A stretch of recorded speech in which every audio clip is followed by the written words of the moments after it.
Así que cada domingo vamos a ver un principio. Y hoy veremos el principio número 1. Pero antes de entrar en materia, quiero contarles una historia. Se cuenta de un pueblo en el que abundaba la comida y el trabajo. Era un pueblo así como Colombia, muy prosperado, con mucha comida y mucho trabajo. Pero en ese pueblo había un perezoso que estaba a punto de morir de hambre. Y la razón por la que iba a morir de hambre era por la pura pereza. Así que se reunieron el alcalde, el líder religioso del pueblo, el consejo municipal, el defensor del pueblo, algunas personas notables del pueblo, y por unanimidad acordaron que a ese perezoso que estaba muriendo de hambre lo iban a sepultar vivo. Lo iban a sepultar vivo porque para ese pueblo era una vergüenza que en un pueblo con tanta comida y tanto trabajo alguien muriera de hambre. Así que lo acordaron y empezó el desfile hacia el cementerio. Y empezaron a cargar ahí en un cajón muy rústico al perezoso que estaba muriendo de hambre. De repente una señora del pueblo preguntó: ¿quién se murió? Y le respondieron: nadie. Y entonces, y le dijeron: lo que ocurre es que vamos a sepultar a este perezoso antes de que se muera de hambre porque nos va a avergonzar. Y la señora dijo: no pueden hacer eso. Por favor, no lo hagan. Y ella, que era una empresaria de ese pueblo tan próspero, dijo: yo doy 5 bultos de panela para que él tenga de qué alimentarse. Y otra persona que iba pasando por allí y supo de esto dijo: yo también participo. De mi finca hay 100 gallinas para que este hombre no lo sepulten. Y otra persona dijo: yo doy 10 bultos de arroz. Y así la gente empezó a dar generosamente. Unos dieron papas, leche, plátano, de todo. Cuando los que llevaban a sepultar a este perezoso que se estaba muriendo de hambre vieron eso, hicieron cuentas y dijeron: ya no vale la pena sepultarlo. Este hombre tiene comida para 100 años. Y entonces dijeron públicamente: ya no hay funeral, no vamos a sepultar a este hombre porque hay comida para 100 años. Y entonces el perezoso levantó la cabeza, sacó la cabeza del cajón y preguntó: ¿y quién va a cocinar todo esto? Y pues la multitud a una voz le dijeron: pues usted. Y él dijo: no, señor, que siga el funeral. Ay, hermanos, así somos, ¿no? Les he contado esta historia porque hoy vamos a hablar del principio número 1 para ser bendecidos financieramente, y es el principio del trabajo. ¿Cuántos queremos ser bendecidos financieramente? ¿Cuántos queremos tener una economía más sólida y más saludable? ¿Sabe lo que hay que hacer? Escucha a su hermano: esto es lo que hay que hacer, dígale. Eso es. Hay que trabajar. Y hoy vamos a hablar del trabajo. Pero no vamos a hablar de cualquier trabajo, no. Vamos a hablar del trabajo que hacemos para Dios. ¿A cuánto les gustaría trabajar para Dios? Una vez viene a la iglesia y dice: uy, tan chévere como el pastor que trabaja para Dios allá con su ropa bonita allá. Chévere trabajar para Dios. ¿A cuánto les gustaría trabajar para Dios? Pues yo hoy les voy a enseñar a la luz de una palabra cómo trabajar para Dios fuera de la iglesia. Porque a veces creemos que trabajar para Dios es algo que solo podemos hacer dentro de la iglesia. Pero hoy vamos a ver cómo trabajar para Dios fuera de la iglesia. Le invito a abrir su Biblia en la segunda carta del apóstol Pablo a los Tesalonicenses, capítulo 3, versículo 6 en adelante. Y voy a leer la Nueva Versión Internacional. Usted sabe que la Biblia tiene muchas versiones. Ellas nos ayudan a entender mejor el texto. Yo personalmente aprecio mucho la Reina Valera, con esa me he criado. Y todavía me cuesta trabajo no dejar la Reina Valera. Pero hay otras versiones que son un poco más actuales, muy claras, como la NBI. Leamos lo que dice la palabra de Dios. Hermanos, en el nombre del Señor Jesucristo, les ordenamos que se aparten de todo hermano que esté viviendo como un vago y no según las enseñanzas recibidas de nosotros. Ustedes mismos saben cómo deben seguir nuestro ejemplo. Nosotros no vivimos como ociosos entre ustedes, ni comimos el pan de nadie sin pagarlo. Al contrario, día y noche trabajamos arduamente y sin descanso para no ser una carga a ninguno de ustedes. Y lo hicimos así, no porque no tuviéramos derecho a tal ayuda, sino para darles buen ejemplo. Porque incluso cuando estábamos con ustedes, les ordenamos: el que no quiera trabajar, que tampoco coma. Nos hemos enterado de que entre ustedes hay algunos que andan de vagos, sin trabajar en nada, y que solo se ocupan de lo que no les importa.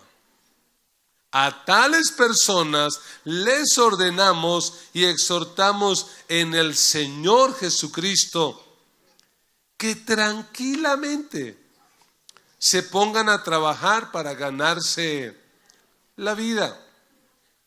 Ustedes, hermanos, no se cansen de hacer el bien.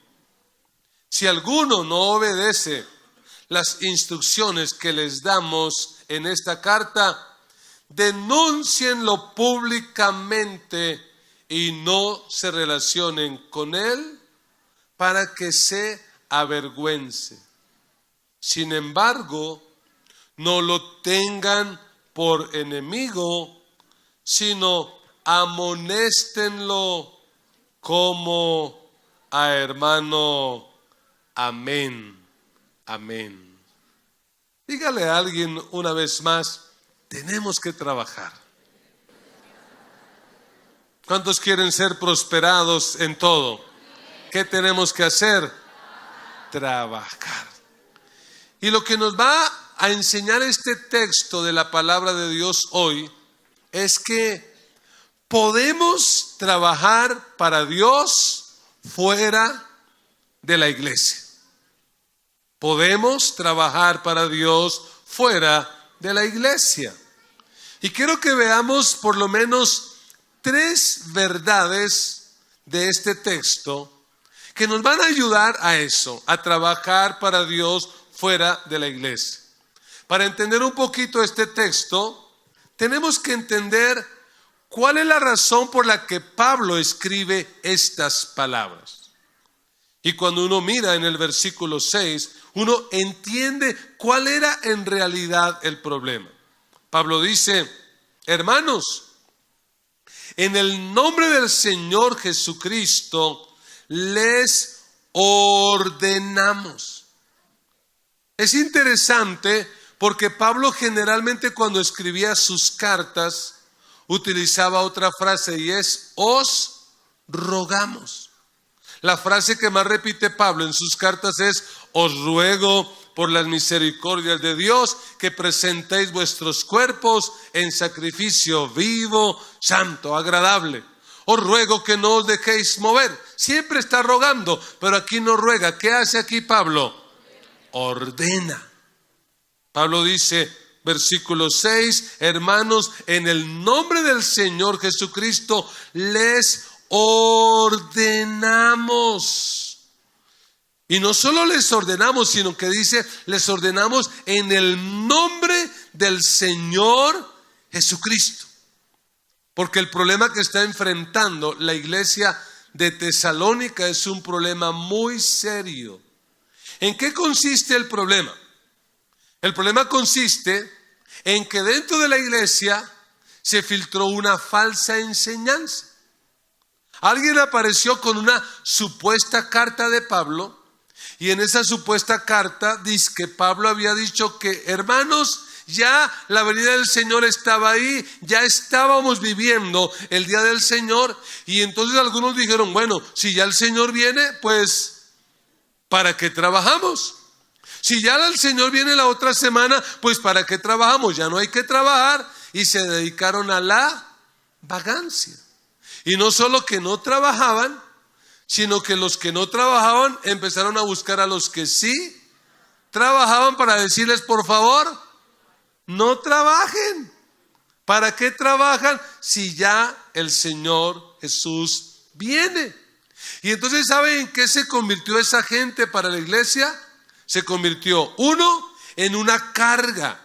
Porque ¿qué tocó empezar a hacer la iglesia con esos vagos? Les empezaron a tener que darle, les estaban dando porque no trabajaban. Y además se convirtió en un mal testimonio. Y uno quisiera pensar que ese es un problema viejo, que ese problema ya no se presenta. Pero la verdad es que es una actitud que persigue mucho al ser humano. Y es la actitud de querer vivir del asistencialismo. Esperar los bonos gratis de alimentación. Esperar la salud gratis. La comida gratis. El estudio gratis. Yo no sé usted qué piense, pero a mí, mi padre y mi abuelo me enseñaron que en esta vida nada es gratis, que lo que no nos cuesta lo hacemos fiesta y que si queremos hacer algo tenemos que aprender a trabajar. Con amor y con respeto tenemos que referirnos a nuestros hermanos venezolanos, los cuales ya muchos son miembros de nuestra iglesia, a quienes amamos. Pero ¿qué pasó en este país? Debido a la bonanza petrolera, se generó una serie de subsidios y ayudas de asistencialismo, de populismo, que lo que hizo fue conducir a una nación tan próspera, tan poderosa como era Venezuela, a la ruina. ¿Por qué? Porque sencillamente se creyó que la forma más sencilla era vivir del gobierno, del subsidio. Yo oro al Señor para que en nuestro país, como colombianos que hemos sido conocidos en toda la tierra como gente trabajadora y emprendedora, nunca perdamos el norte y que si queremos algo lo vamos a conseguir, pero lo vamos a conseguir trabajando. La primera verdad que quiero dejar en su corazón es que el trabajo forma parte del plan de Dios. En el plan de Dios, en la agenda de Dios está que el ser humano trabaje. El problema es la actitud que algunos tienen frente al trabajo. Algunos ven el trabajo como si fuera una carga, como si fuera algo trágico. Y entonces algunos como que visualizan la vida y dicen, oiga, linda una vida, donde uno no trabajara, donde se hiciera realidad la canción del grupo puertorriqueño. Yo me levanto por la mañana, me doy un baño y me perfumo, me como un buen desayuno y... ¡ah, qué rico eso! Y algunos creen que ese sería como el paraíso. Algunos ven el trabajo como un mal necesario. Y uno lo saluda, ¿cómo va? Ahí llevándola. Mucho como si fuera una carga. Otros lo ven como si fuera un enemigo. Y por eso la canción que más les gusta es: a mí me llaman el negrito del batey, porque el trabajo para mí es un trabajo enemigo. El trabajar yo se lo dejo solo al buey, porque el trabajo lo hizo Dios. No, eso es mentira, eso es falso de toda falsedad. El trabajo no es un castigo, el trabajo es una bendición. Dios creó el trabajo como una bendición. Es una bendición trabajar. Mire lo que dice en el origen de la humanidad, Génesis 1:28. Dice la Biblia: y los bendijo Dios y les dijo: fructificad y multiplicaos, llenad la tierra y sojuzgadla, señoread en los peces del mar, en las aves de los cielos y en todas las bestias que se mueven sobre la tierra. Es un mandato, y para que el hombre pudiera cumplir ese mandato, ¿qué tenía que hacer? Pues trabajar. Tenemos que entender que el trabajo ya existía antes de la caída. Antes del pecado, ya el hombre trabajaba. ¿En qué consistió la maldición? La maldición no fue sobre el trabajo. Hay que releer los textos bíblicos. Génesis 3:17, ¿qué dice la palabra del Señor? Y al hombre dijo: por cuanto obedeciste a la voz de tu mujer. Por eso, hermanos, no siempre escuche a la doña, no siempre la obedezca.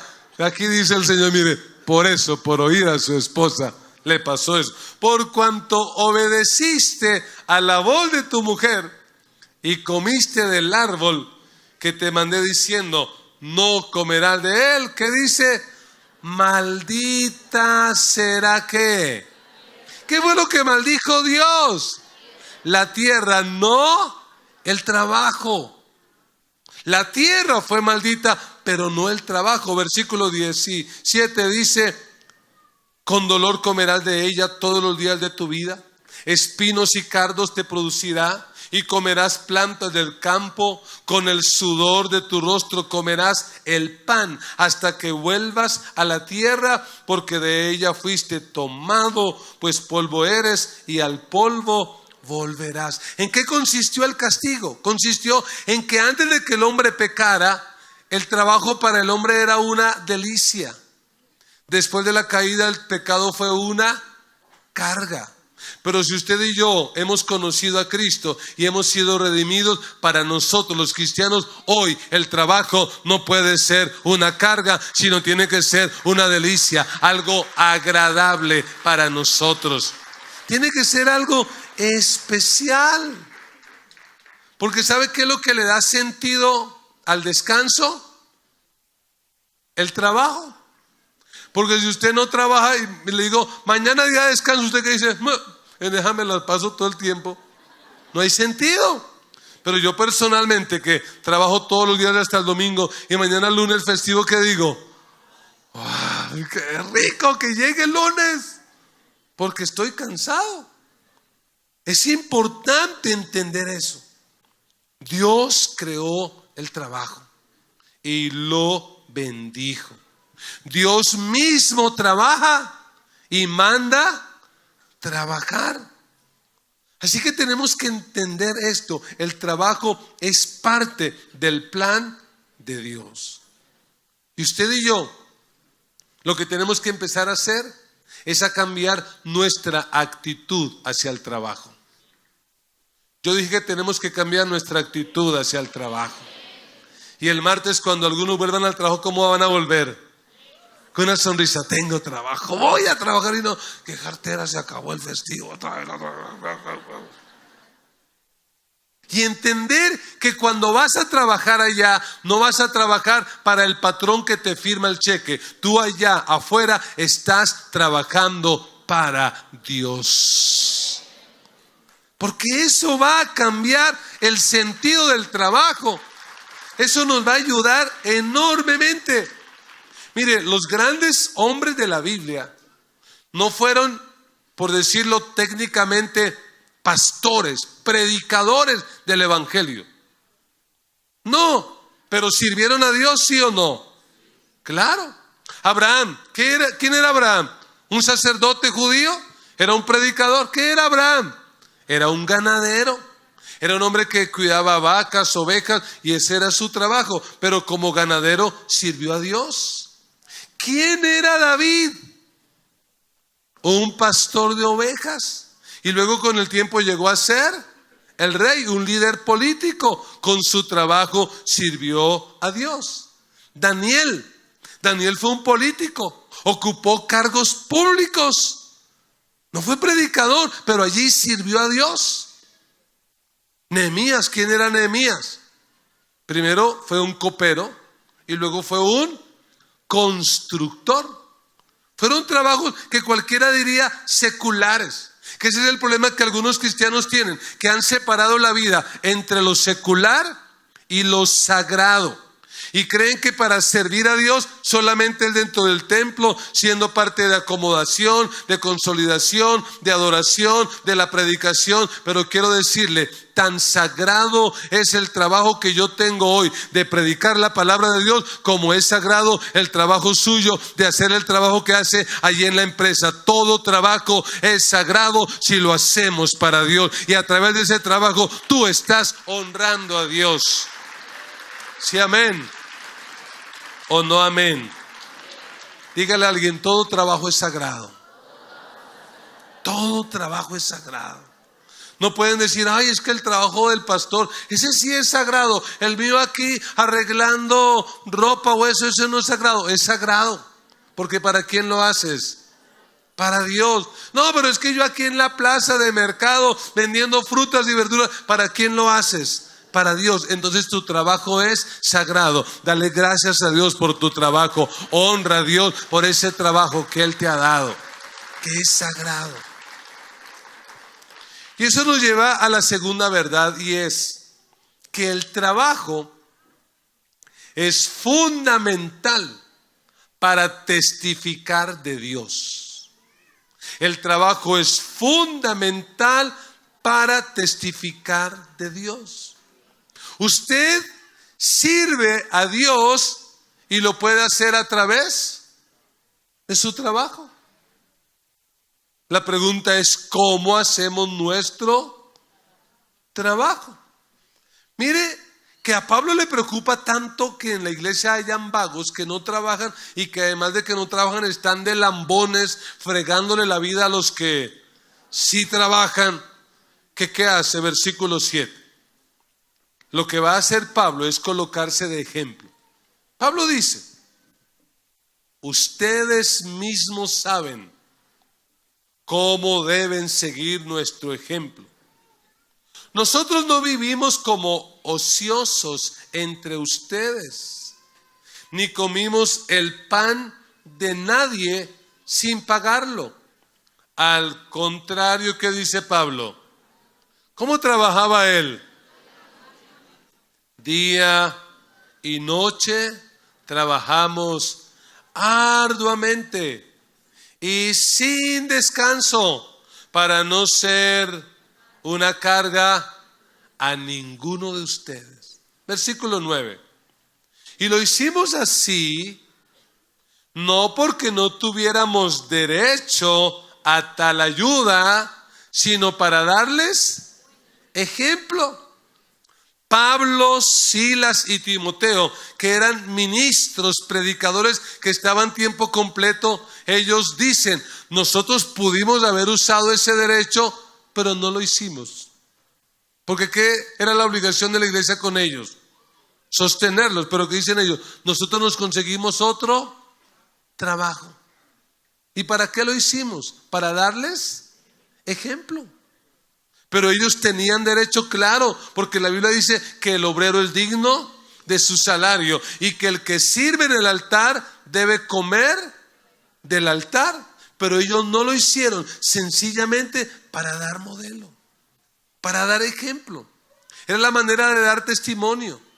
Y si usted quiere servir a Dios allí en la empresa donde Dios lo colocó, usted puede dar testimonio. ¿Y sabe cómo lo puede hacer? Siendo el mejor de los trabajadores. Siendo el mejor. Que usted sea el primero que llegue a la empresa. Que usted sea el primero que llegue a la empresa. El que trabaja fuerte. El último que se va. Así los compañeros le digan, regalado, lambón, lambiéndole al jefe ahí para conservar el trabajo. No, tú le vas a decir, es que yo no trabajo para el que firma el cheque, yo trabajo para Dios y para Dios voy a trabajar lo mejor. Porque un cristiano trabaja, sí, pero para Dios. Yo antes de ser predicador fui zapatero. Teníamos un taller de calzado, yo era remontador. Algunos pastores que trabajan conmigo dicen, no era, sigue siendo. Dicen que yo todavía soy remontador. Puede ser que tengan razón. Pero mi trabajo en ese tiempo era un gremio un poco desprestigiado. Yo no sé cómo será ahora, pero generalmente quien trabajaba en ese trabajo tenía malas costumbres, lenguaje vulgar, cosas por el estilo. Yo me esforcé por trabajar tanto para Dios que aunque donde yo trabajaba cada uno tenía su apodo. ¿Sabe qué apodo me colocaron? Y lo digo en verdad, a mí me llamaban hombre de Dios. Hombre de Dios, hombre de Dios. Oiga, me ataron tanto que mire dónde vine a parar. Hombre de Dios. Qué bonito que alguien que trabaja en carpintería, porque a veces uno escucha, yo no sé si será cierto, pero ¿de qué tienen fama los carpinteros? Incumplidos. Qué bueno que la gente diga, oiga, en la carpintería hay muchos incumplidos, pero ese que es cristiano, ese dice que tal día y ahí está. Con nuestro trabajo estamos dando testimonio. Usted tiene que entender que este es el púlpito desde donde yo sirvo al Señor, pero que esa silla de la sala de belleza o de la peluquería, ese es el púlpito donde tú sirves al Señor. Que ese consultorio médico es donde tú sirves al Señor. Que ese computador es el lugar donde tú puedes servir al Señor. Es decir, absolutamente todos los que estamos aquí podemos servir a Dios y lo podemos hacer fuera de la iglesia, pero tenemos que hacerlo con excelencia. ¿Sí, amén? De hecho, Jesús, ¿por qué conocían a Jesús? Cuando él empezó a predicar, ¿qué dijeron? Ahí viene el vago de Galilea. ¿Por qué lo conocían? El carpintero. Sí, es el carpintero, y no cualquier carpintero. Era el mejor carpintero. Jesús podía decirle a los que lo atacaban en Juan 5:17, mi Padre hasta ahora trabaja y yo... Oiga, ¿qué hace el Padre en el cielo? Les tengo noticias. En el cielo nos espera trabajo. Y yo no sé, pero yo sí me alegro. Porque si usted creía que el cielo era andar saltando de nube en nube con baticas blancas y tocando un arpa, eso para mí era el infierno, hermano. Porque yo no aprendí a tocar ni la guitarra menos el arpa, no. Eso sería harto para mí. En el cielo vamos a trabajar. Vamos a hacer algo en el cielo. Hermanos, empecemos a dar testimonio con nuestro trabajo. Grábese en la cabeza algo. Tú estás en esa empresa para algo más que recibir un cheque quincenal o mensual. Estás en esa empresa para servir a Dios. Porque las personas de esa empresa necesitan escuchar el mensaje del evangelio, y tú vas a compartir lo que Dios ha hecho en tu vida a través de tu trabajo y a través de tu testimonio. Pablo dice en Colosenses 3:23: y todo lo que hagáis, hacedlo de corazón, como para el Señor, y no para ¿quién? Y no para los hombres. En Efesios 6:7 dice la Nueva Traducción Viviente: trabajen con entusiasmo, como si lo hicieran para el Señor y no para la gente. Hay algo que todos en esta mañana tenemos que hacer, absolutamente todos, y es que hoy todos vamos a cambiar de patrón. Ya no trabaje más para ese señor que la explota, hermana, no más. Trabaje para el Señor. ¿Cómo así, pastor? O sea, ¿paso la carta de renuncia? No, señora. Siga trabajando allá para don Chucho Gutiérrez, pero entienda que don Chucho Gutiérrez le firma el cheque, pero usted trabaja para Dios. Que cuando alguien le pregunte: oye, ¿y tú para quién trabajas?, vas a decir: yo trabajo para Dios, solo que lo hago en la empresa tal, en el negocio tal, pero yo trabajo para Dios. Dígale a alguien: trabaje para Dios. Porque es que si uno trabaja para Dios, ¿cómo trabaja? Imagínese usted, de acuerdo a su profesión, que llegara Jesús de Nazaret en cuerpo, en persona, allí físicamente, llegara a su trabajo a pedir los servicios que usted ofrece. Supongamos que usted es estilista y dice: Jesús, vengo a que me haga unos rayitos. ¿Cómo lo haría? De mala gana. Imagínese que Jesús lo llamara a usted para pedirle un servicio de taxi o de Uber, que viniera a pedirle servicio. ¿Cómo lo llevaría usted? ¿Cómo lo atendería? Que le dijera: Jesús, mira, es que tengo como dudas, es que las cuentas contables no me cuadran, y Judas, yo no sé, no me da seguridad, necesito que me haga un análisis contable. ¿Cómo lo harías tú, contador? ¿Cómo harías tu trabajo? Oye, es que necesito un diseño para mi nuevo programa de la Gran Comisión, que voy a expandir el evangelio. ¿Cómo lo haríamos? ¿Se da cuenta que cambiaría nuestra vida? Porque es que no estamos trabajando para hombres, estamos trabajando para Jesús. Y cuando trabajamos para Jesús, vamos a dar testimonio. El día que en esa empresa digan: vamos a tener que recortar personal, al último que pensarán en echar es al buen trabajador. Pero qué triste que digan: toca recortar personal, al primero que va a sacar es ese evangélico. Uy, ya no me lo aguanto. Si no trabajan, más asesino, bla, bla, bla, bla, bla, bla, pero no trabaja. Un día un hermano dijo: pastor, me han echado del trabajo por la causa de Cristo.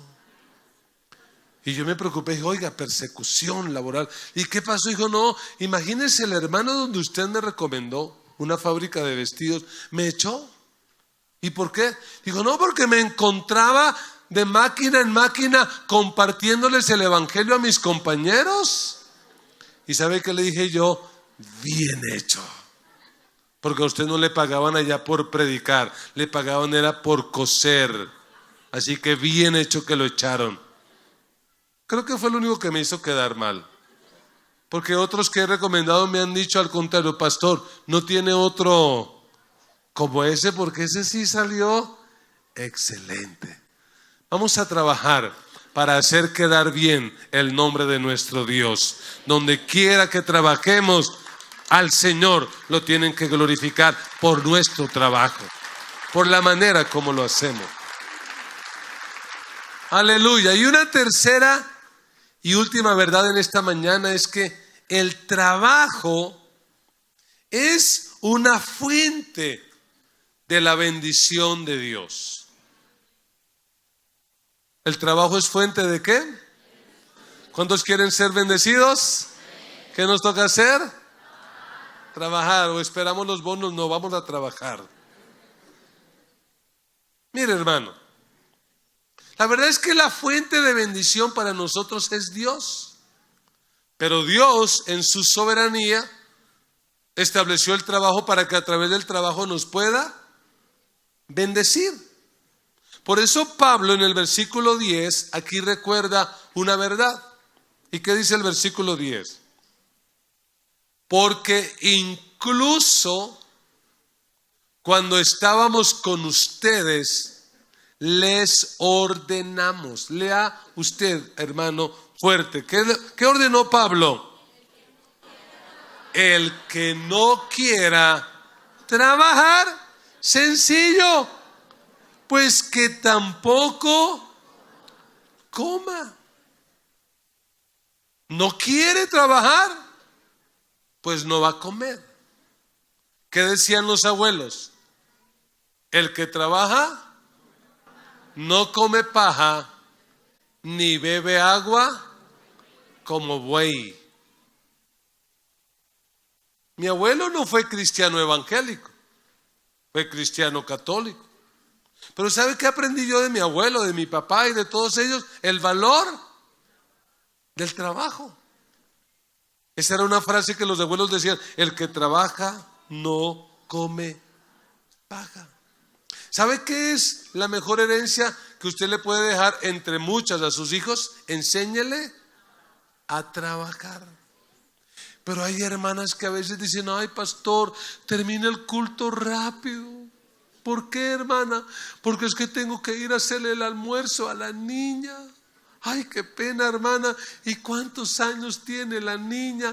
25 años, pastor, mi niña. Pastor, es que me toca ir a arreglarle la ropa al niño. ¿Y como cuántos años tiene el niño? 30 años el niño. Guaymarones que ya deberían de saber hacer las cosas, que desde niños deberían saber lavar, cocinar, planchar, ordenar la cosa. Quiere formar una generación nueva. Enséñeles a trabajar desde niños, que trabajen. Si su niño tiene 2, 3 años y recoge hace el reguero de juguetes ahí, no se lo recoge, lo recoge. Punto. Aprende que aquí todo se gana trabajando. No se come el pan de miseria, el pan de balde, como dicen los judíos. ¿Sí, amén? Sí que tenemos que aprender a trabajar. Pero ojo lo que dice el texto.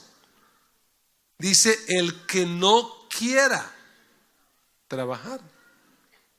Porque realmente hay personas que aunque quieren, no pueden. O bien por su edad. Y yo pienso que nosotros deberíamos procurar que cuando nuestros padres lleguen a cierta edad, trabajen sí, pero que lo hagan por gusto y no por necesidad, porque para eso nosotros como hijos deberíamos honrarles y proveerles un techo y lo básico para que ellos tengan. Y además que nos conviene hacerlo porque para allá vamos. Lo que uno siembra, entonces siembre para que mañana coseche. Yo estoy haciendo ya un ahorro para, con la negrita, cuando nos toque nos vamos a ir a un ancianato, pero VIP estrato 7. A no ser carga a nadie. Hay que trabajar. Pero ¿qué hacemos con aquellos que no pueden? ¿Qué tendríamos que hacer? Tendríamos que ayudarlos. Y esta iglesia, y lo digo solo porque a veces escucha uno voces equivocadas, pero esta iglesia mensualmente invierte millones de pesos para ayudar a familias de nuestra comunidad que no pueden trabajar, para ayudar a ancianos. Como dijera el gobierno, estamos cumpliendo. Porque creemos que es lo mínimo que podemos hacer. Tenemos que ayudar. Pero aquellos que pueden y no quieren, pues que no coman. Un día estaba con el pastor Ariel, no sé si alguien recuerda aquí al pastor Ariel, que le falta un bracito.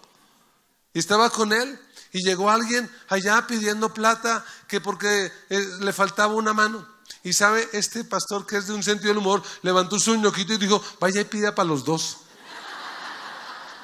Así, vaya y pida para los dos. Porque hay gente que se echa a la pena, inventa cuento con tal de no trabajar.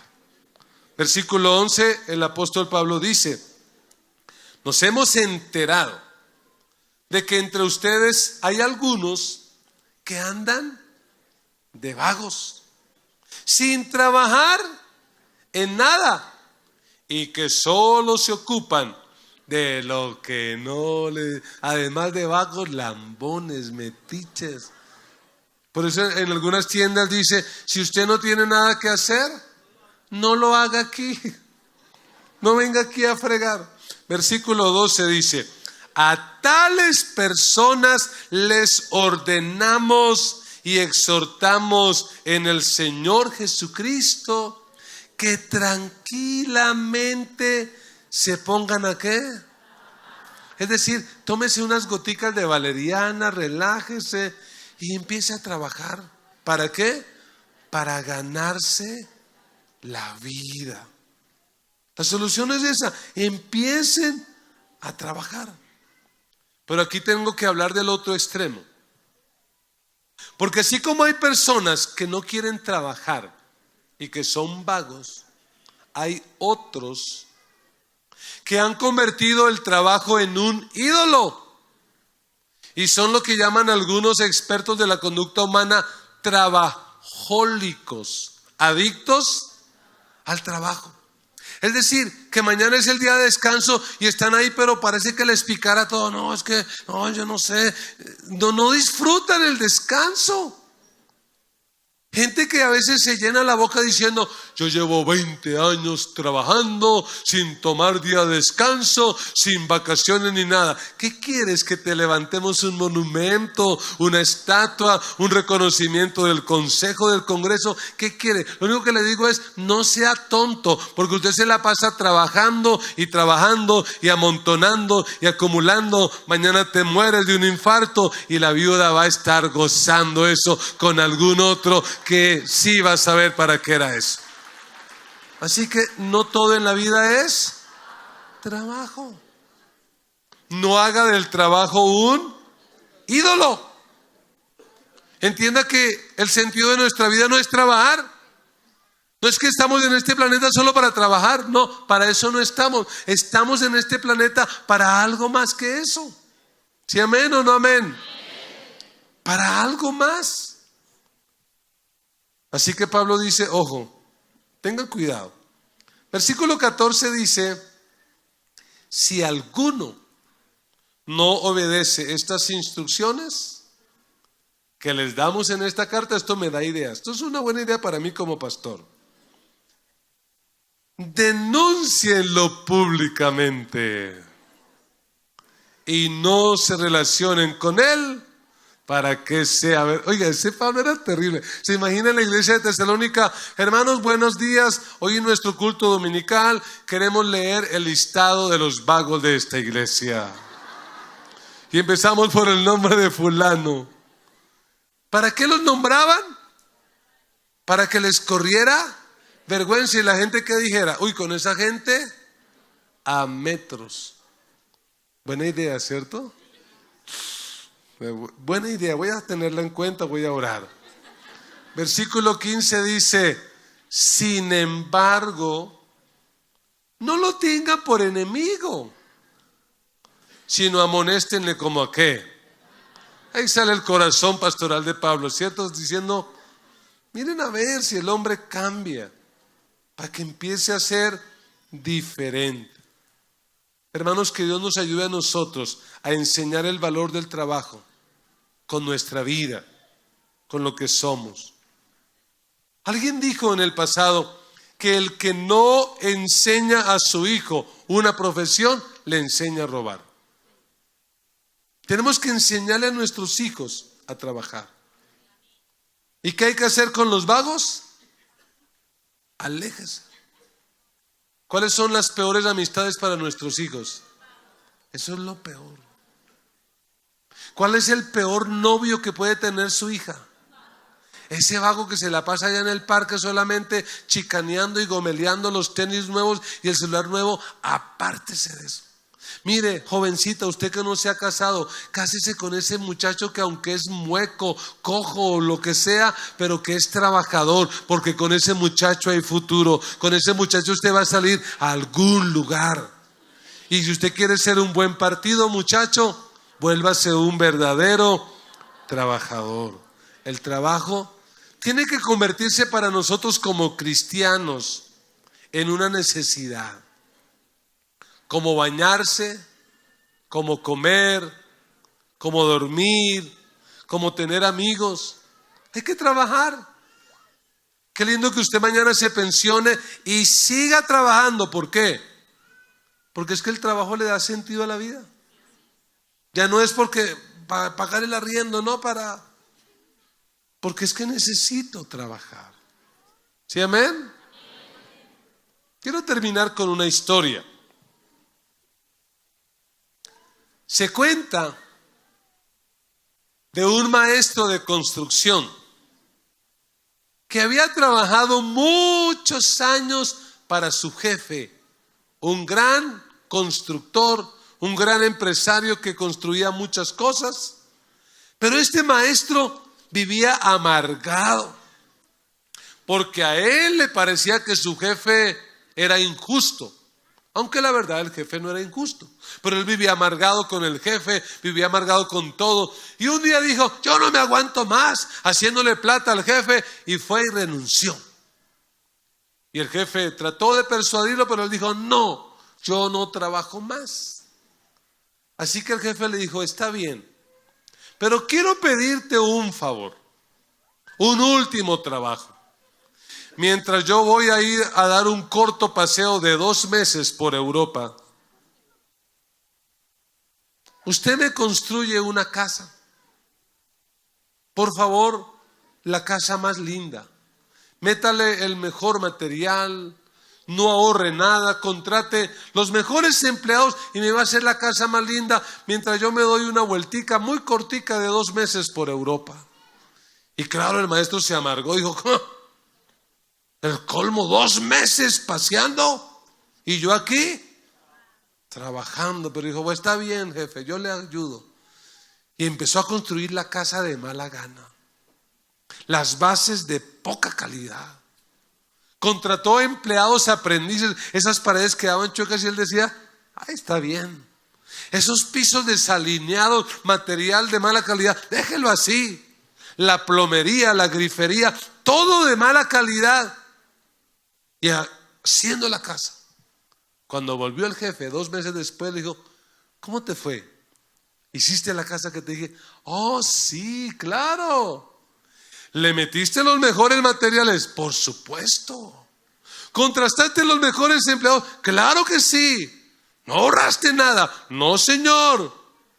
Y el jefe dijo: qué bueno, porque esa casa es el regalo que tengo para ti.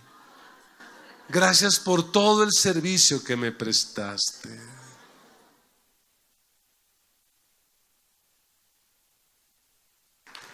Gracias por todo el servicio que me prestaste.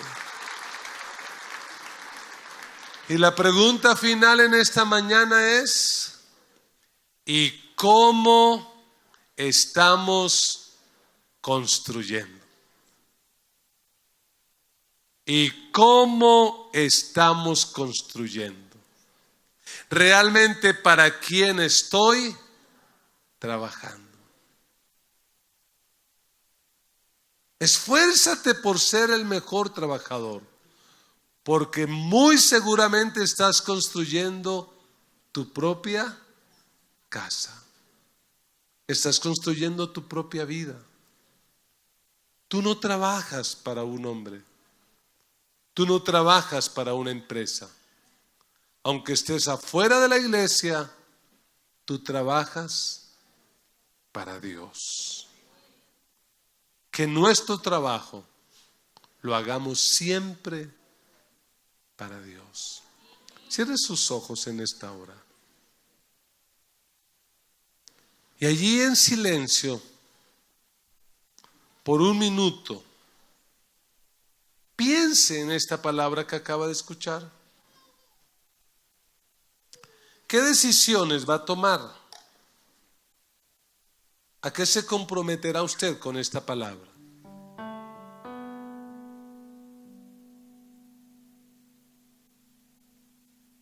¿Qué decisiones va a tomar? Esta palabra, ¿a qué lo impulsa?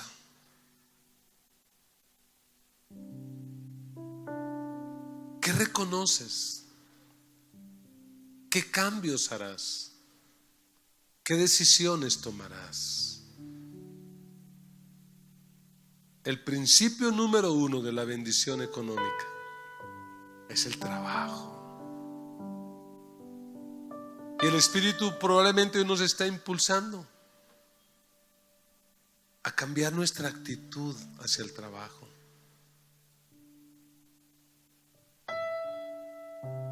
A cambiar el jefe que tenemos y hacer de Jesús el jefe de nuestro trabajo.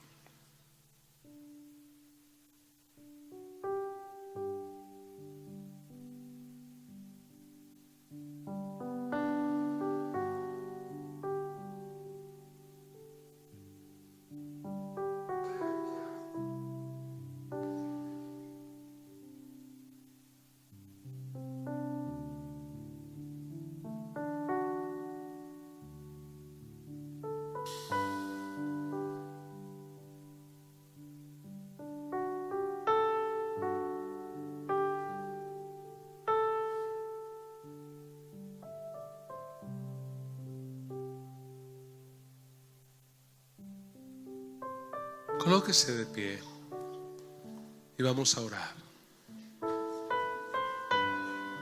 ¿Qué tal si empezamos agradeciéndole al Señor por nuestro trabajo? Ningún trabajo es inferior. Tú, hermana, que trabajas en tu casa, que eres ama de casa, ese a mí me parece es uno de los mejores trabajos.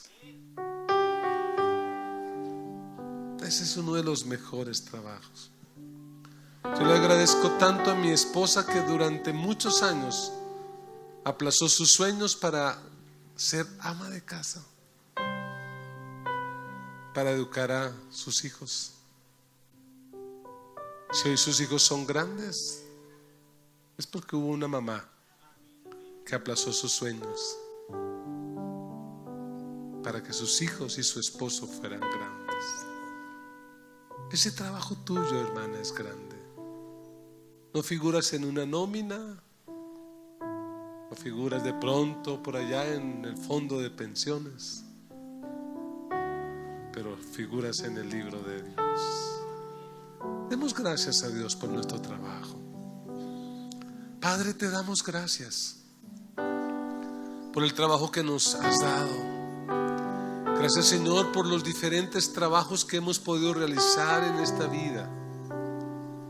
Señor, gracias por la fuente de sustento que nos has dado.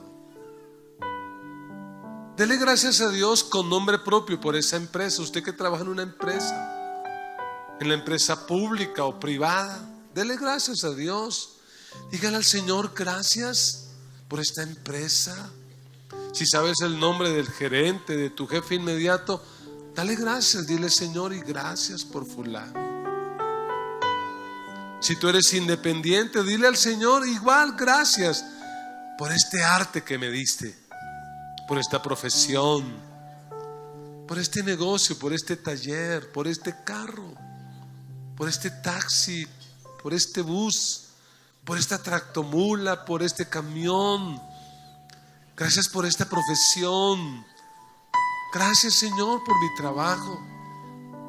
Realmente es una bendición tener un trabajo. Señor, gracias. Y en esta mañana te pedimos perdón. Te pedimos perdón por las muchas veces que hemos renegado del trabajo. Perdónanos. Las muchas veces que hemos creído que trabajamos para el gerente de la empresa no sabiendo que realmente trabajamos es para ti. Perdónanos. Perdónanos, Señor, por no valorar, por no apreciar lo que tú valoras y lo que tú aprecias. Señor, perdónanos. Perdónanos. Ayúdanos. Que en un acto simbólico presente sus manos delante de Dios. Sus manos abiertas, dígale al Señor: Señor, bendice el trabajo de mis manos. Todo lo que mis manos toquen sea prosperado. Señor, bendice esas manos que tus hijos hoy presentan. Dale, Señor, la competencia, la habilidad, la gracia. Al contador, al ingeniero, al médico, a la enfermera, al abogado, al técnico, al operario, a la ama de casa. Señor, bendice esas manos y haz de esas manos manos productivas, manos generadoras de riquezas, manos que multiplican todo lo que tocan. Señor, bendice cada una de las familias aquí representadas. Dios, yo te pido por aquellos que hoy no tienen trabajo, provéeles. Yo te pido por aquellos que hoy no tienen el sustento, no porque no quieren trabajar, sino porque no pueden. Señor, provéeles. Y haz de nuestra vida, dígale al Señor: haz de mi vida bendición para otros. Señor, que la abundancia que tú me des pueda suplir la escasez de otros. Señor, que lo que tú me das de más, lo que yo gano y me sobra, Señor, más que acumularlo, más que amontonarlo, lo pueda hacer girar en torno a otros para bendecirlos. Haz de nuestra iglesia fuente de bendición para el que no tiene. Haz de nosotros fuente de bendición para esta comunidad y para este país. Señor, yo te pido que bendigas a tu pueblo, que bendigas a tu iglesia, que bendigas a tus hijos. Llévate la ruina, la miseria, llévate la escasez, llévate la pobreza, llévate la pereza, llévate lo que no es tuyo y lo que impide que la bendición financiera fluya a nuestras vidas. Bendícenos, prospéranos. Añade bendición a la obra de nuestras manos. Te lo pedimos. Por un minuto más ore por su hermano, como el Espíritu Santo le guíe. Puede ser que su hermano hoy esté sin empleo. Ore por él. La gracia de nuestro Señor Jesucristo, el amor de Dios nuestro Padre y la comunión del Espíritu Santo sea sobre cada uno de ustedes. Y con gozo todos decimos amén, amén. Dios les bendiga.